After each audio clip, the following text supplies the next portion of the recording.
So ipinagmamalaki ni Basti Duterte na naging maayos daw ang bansang Pilipinas nung panahon na umupo ang kanyang ama bilang presidente when in fact nalagay po tayo sa alanganin. Lumaki ang utang ng Pilipinas, maraming mga proyekto ang inumpisahan pero hindi natapos at karamihan dito ay substandard lang, no? Laway lang ang puhunan ni Digong kumbaga. Now, ang dami din mga naganap noong panahon na yun na mga ordinaryong mga tao hindi nila 'to maiintindihan dahil, maraming mga bagay na hindi ito nasawalat sa publiko kumbaga. Now ito si Digong, ginawa niyang sindikato ang gobyerno. Sinindikato niya lahat. Lahat ng ahensya ng gobyerno naglagay siya ng mafia at si Digong ang mastermind at pinuno ng mga mafiyang ito. Now, pumunta tayo dito sa storya ni Westy Barayuga na talagang kahindik-hindik at nakakakilabot po talaga itong storya na 'to. I suggest sa mga hindi nakakaalam ng storya ni Westy Barayuga, marami po kayong makikitang mga videos na nagkukuwento kung ano ba talaga ang naganap sa kanya nung mga panahon ng Administrasyon Duterte. Ito yung karumal-dumal na pinaslang sa loob ng kanyang sasakyan, 'no?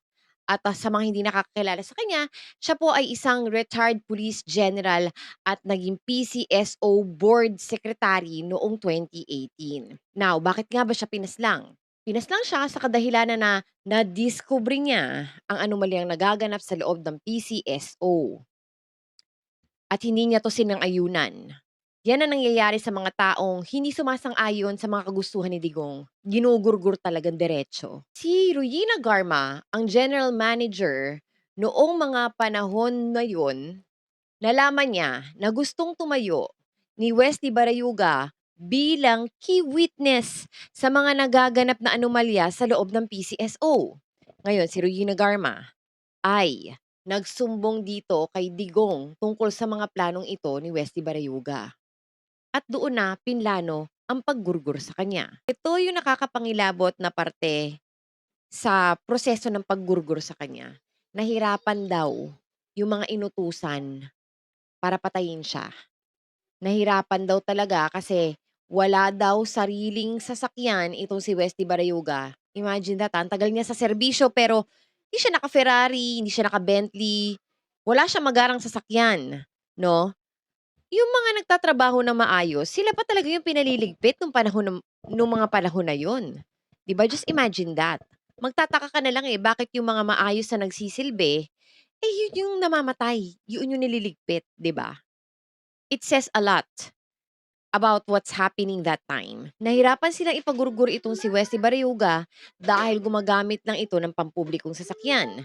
At pangalawa, ay nagbabaon lang ito ng pagkain niya sa kanyang opisina. Hindi siya lumalabas. So, ang hirap niyang tambangan, kumbaga. So, para maisakatuparan ng kanilang plano, nagbigay sila ng sasakyan dito kay Westy Barayuga at nilagyan pa nga nila ng GPS para matukoy kung saan ang kinaroroonan ni Westy Barayuga that time. At doon na nga naganap ang kahindik-hindik na pagkakasawi nito ni Westy Barayuga. Sobrang nakakapangilabot, no? Kasi eto daw si Sir Wesley, siya daw ay napakamarangal, mabait, masipag na ama, 'no?